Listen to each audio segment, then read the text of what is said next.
Hey viewers, welcome to African Tales by Affy. Please kindly click the subscribe button to get notified for more amazing stories. In the bustling city of Beano, there lived a young woman named Princess.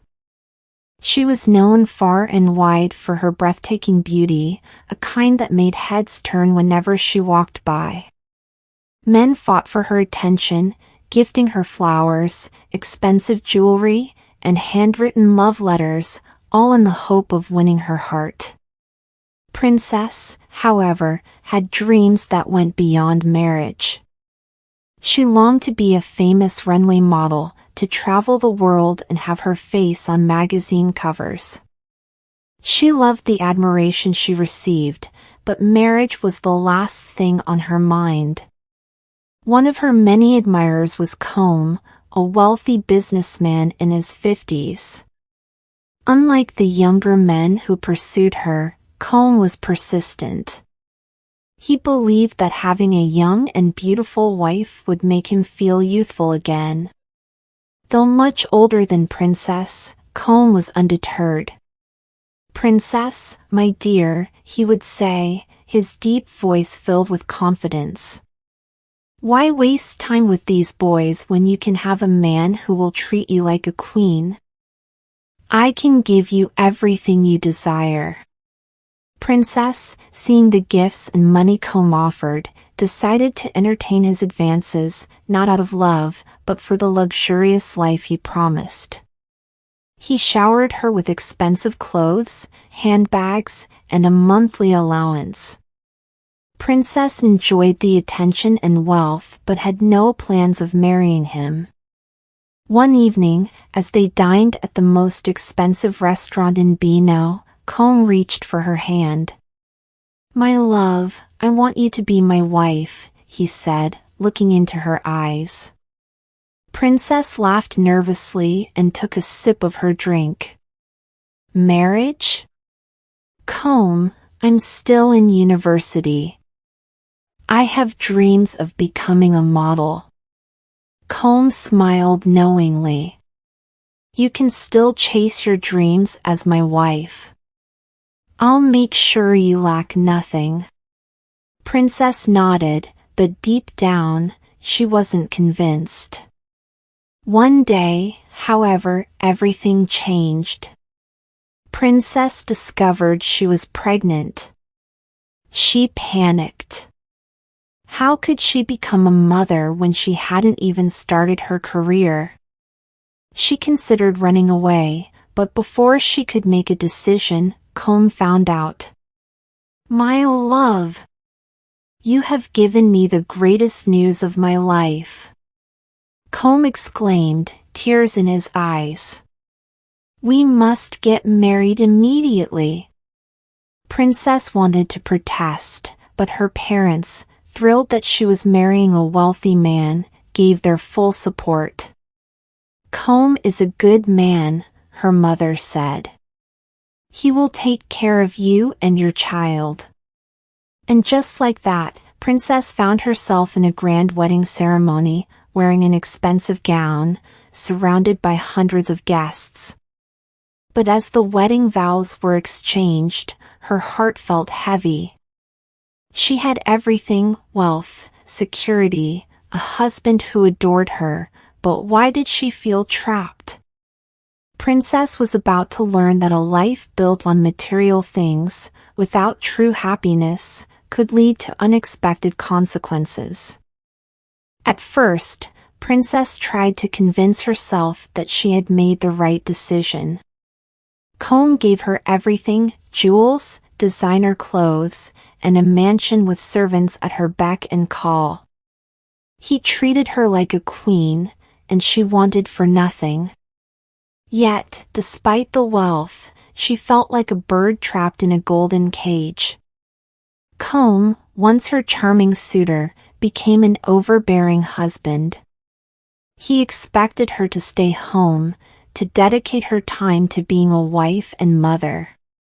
One evening, as they sat at the dining table, Princess poked at her food, lost in thought. Combe noticed her silence. "My love, Why do you look so unhappy? He asked, his voice laced with concern. Princess sighed.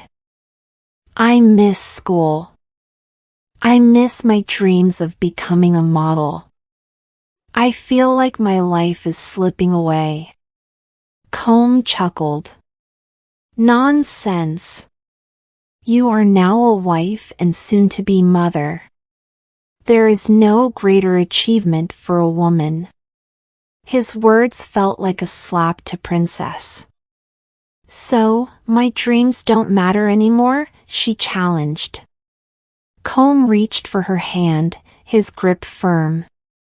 Princess, I married you to build a family, not to have a wife parading on runways. Forget those childish dreams. Her heart sank. She had given up everything, her youth, her aspirations, all for a life she didn't want. A few months later, tragedy struck.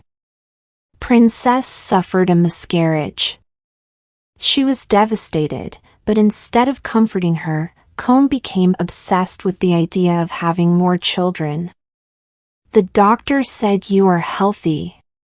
We must try again immediately, he insisted. Princess stared at him in disbelief. Comb, I just lost a baby. Can't you give me time to grieve? There is no time.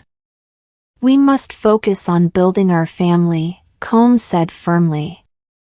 Princess felt a deep resentment growing within her. She had been forced into this life, and now, even her pain didn't matter. Soon, she became pregnant again, this time with triplets. The news shocked her. While everyone celebrated, she felt like her life was officially over. Months later, after the birth of their children, the reality of motherhood overwhelmed her. She was constantly tired, attending to 3 crying babies while Comb remained unchanged. He still expected her to be the perfect wife, always beautiful and smiling. One afternoon, as she rocked one of the babies, Comb walked in, dressed in his fine suit, smelling of expensive cologne. My love, he said, kissing her forehead. I am going to a business meeting. Will you be fine? Princess looked at the crying babies around her, then at her husband, who seemed completely unaffected. I want to leave, she blurted out. Comb's smile vanished. What did you say? I want out of this marriage. I can't do this anymore, she repeated, tears in her eyes. Comb stared at her, as if trying to understand if she was joking. Then, he laughed. Princess, stop this nonsense. Where would you go? You have no job, no degree, and you are a mother to 3 children. You need me. Princess clenched her fists. You think I have no choice? Watch me. That night, as Comb slept, she packed a small bag, gathered all the valuables she could carry, and left the mansion.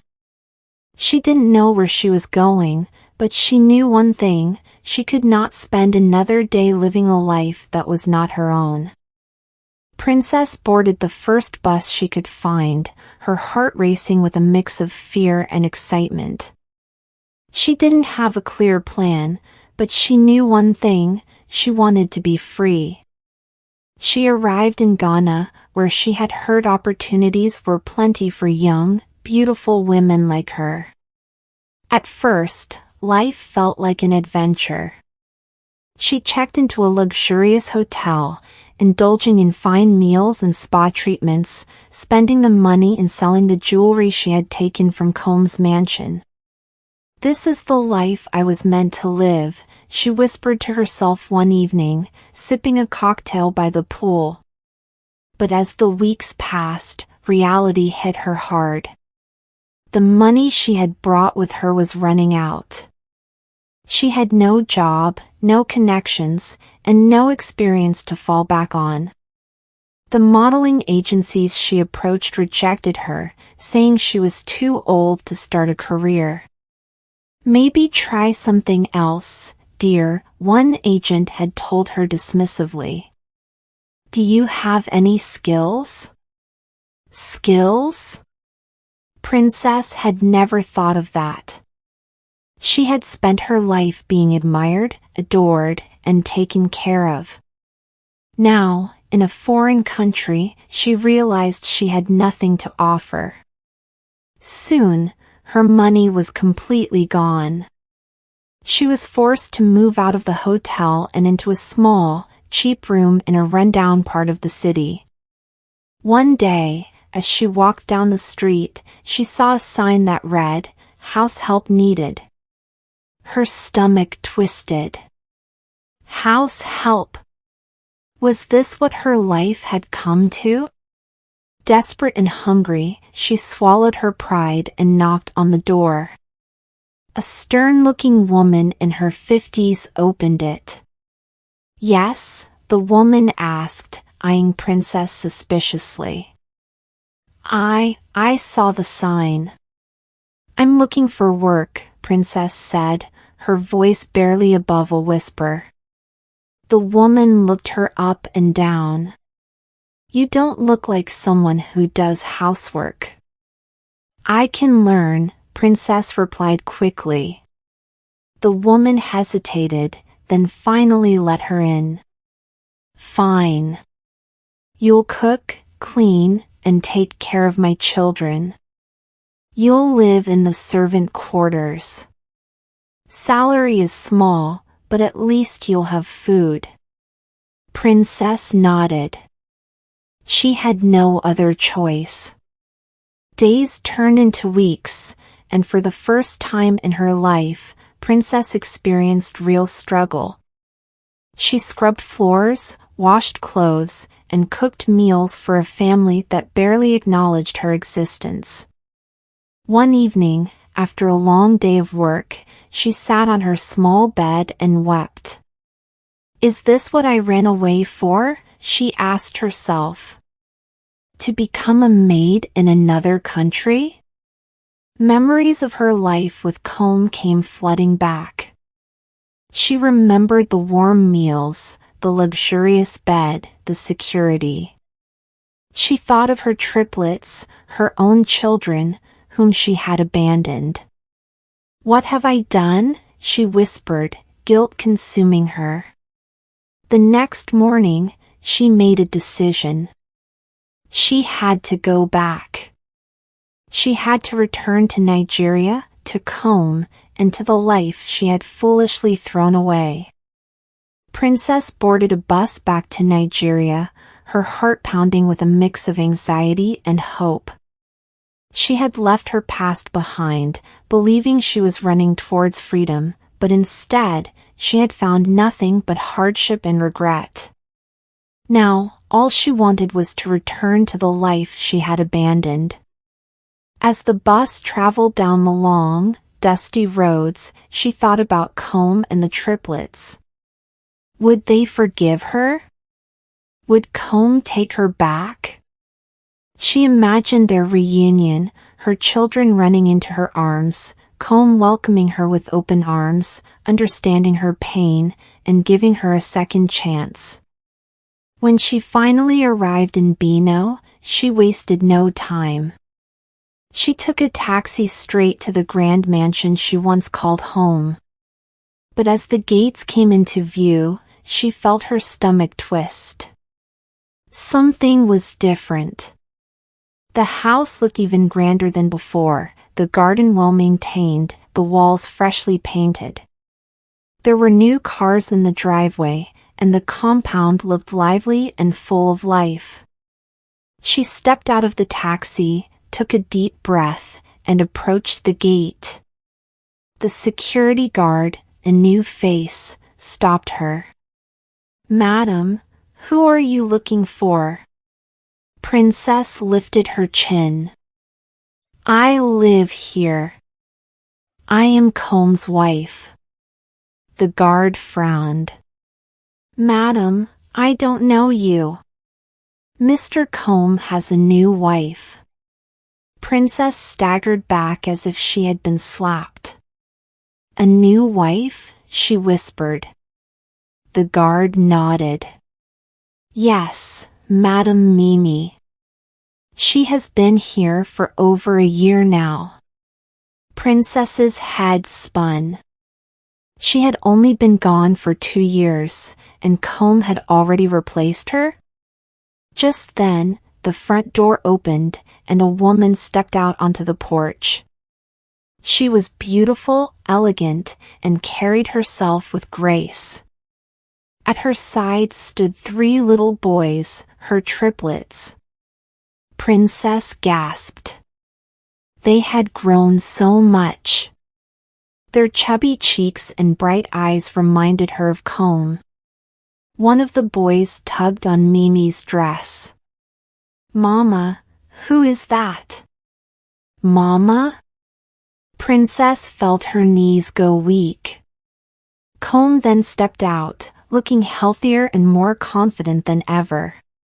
He was dressed in a crisp white shirt, his beard neatly trimmed. He looked nothing like the man she had left behind. When he saw her, his face darkened. He walked forward, his arms crossed. What are you doing here, Princess? His voice was cold, void of emotion. Princess swallowed hard, tears already forming in her eyes. Combe. I came back. Combe let out a bitter laugh. Came back for what? She took a shaky step forward. For you. For my children. I made a mistake, Combe. I was foolish. I thought I wanted freedom, but I was wrong. I suffered out there. I lost everything. Please, forgive me. Let me come back home. Mimi stepped forward, placing a hand on Combe's arm. Who is she? She asked softly. Combe glanced at her, then back at Princess.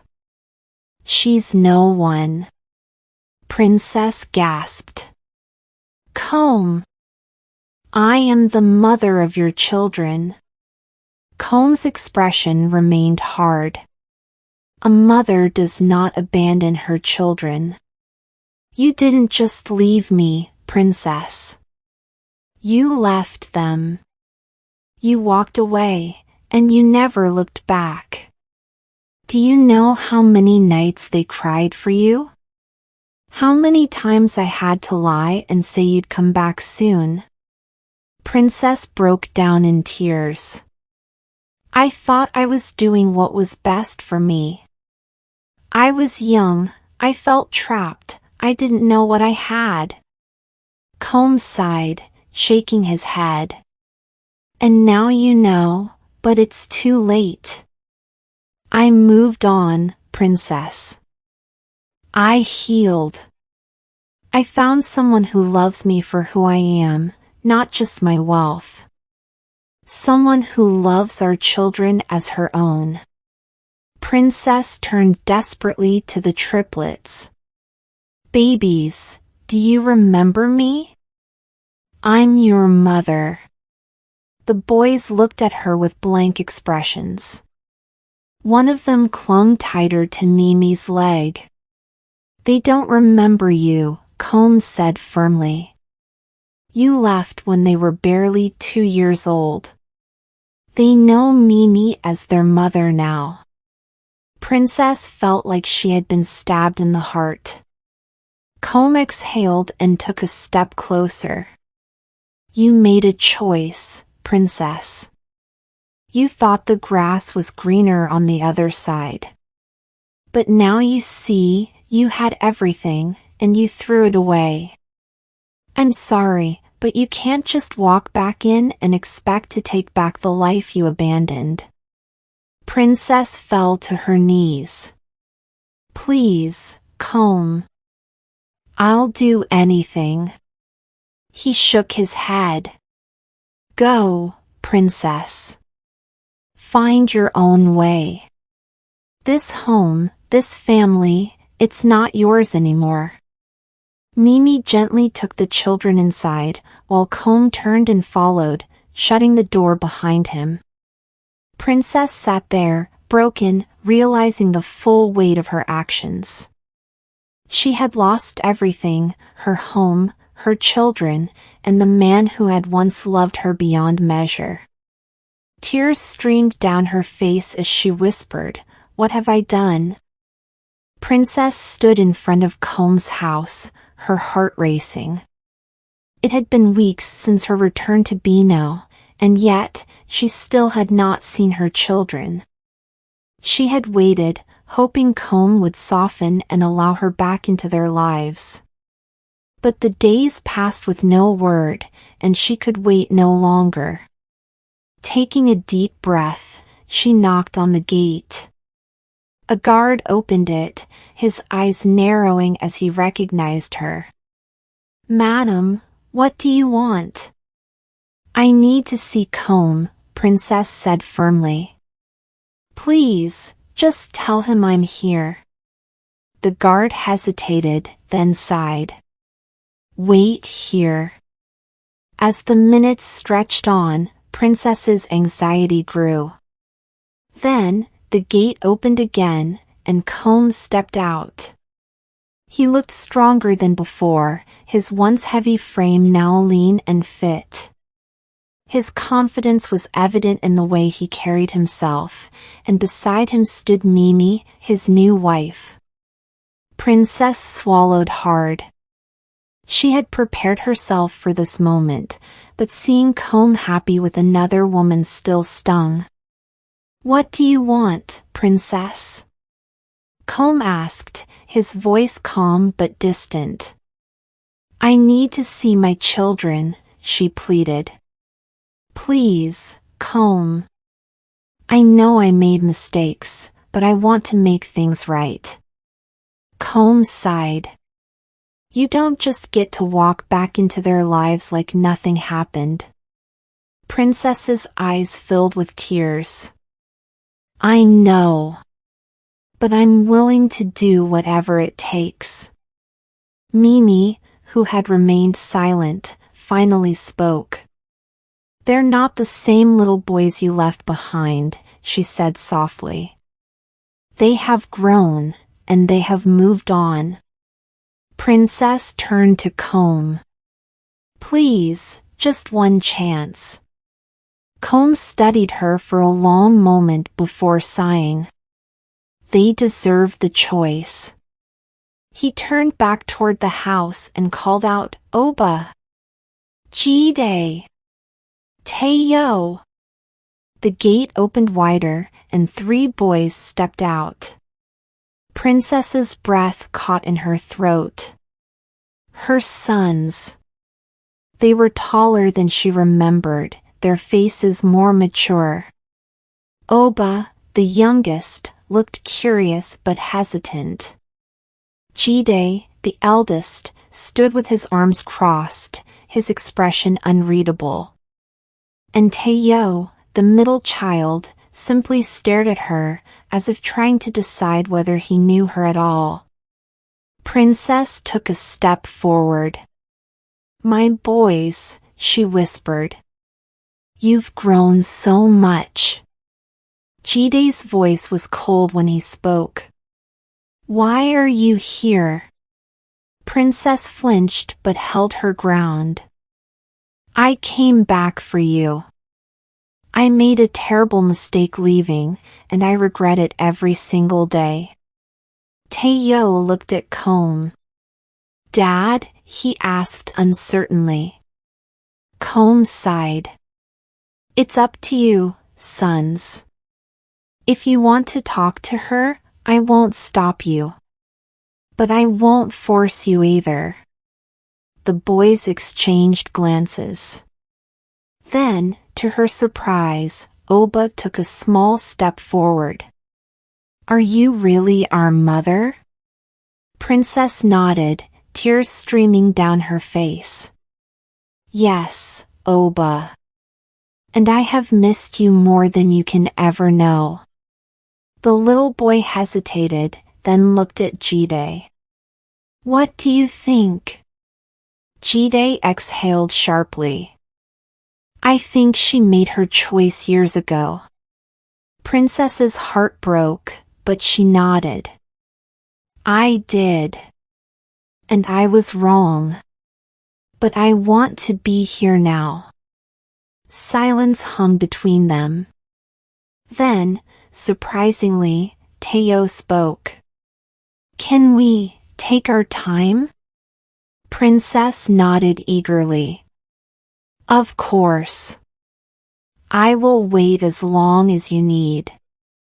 Over the next few months, Princess worked hard to rebuild her relationship with her children. At first, it was small things, short visits, small conversations, and sending them gifts. Jide remained the most distant, but Oba and Teo slowly warmed up to her. One evening, as she sat outside her small shop, Combe approached her. "You've been trying," he admitted. Princess looked up at him, surprised. "I have to. They deserve it." Combe nodded. "Mimi and I talked. If you keep proving yourself, we won't stand in the way of your relationship with them." Tears welled up in Princess's eyes. "Thank you, Combe." Combe studied her for a moment before saying, "I hope you've finally learned that true happiness isn't about running away. It's about appreciating what you already have." Princess nodded. She had spent her youth chasing an illusion, believing that something better was always out there. But in the end, she had lost the most precious thing of all, her family. As Combe walked away, Princess looked up at the stars, whispering a silent promise to herself. She would never run again. And this time, she would earn the love of her children, not through words, but through actions. Hello tribe, hope we enjoyed today's story. Please kindly put what you've learned in the comments section. Please remember to hit the like button, share this to your friends and family as well as subscribe to see you on the next one. Bye.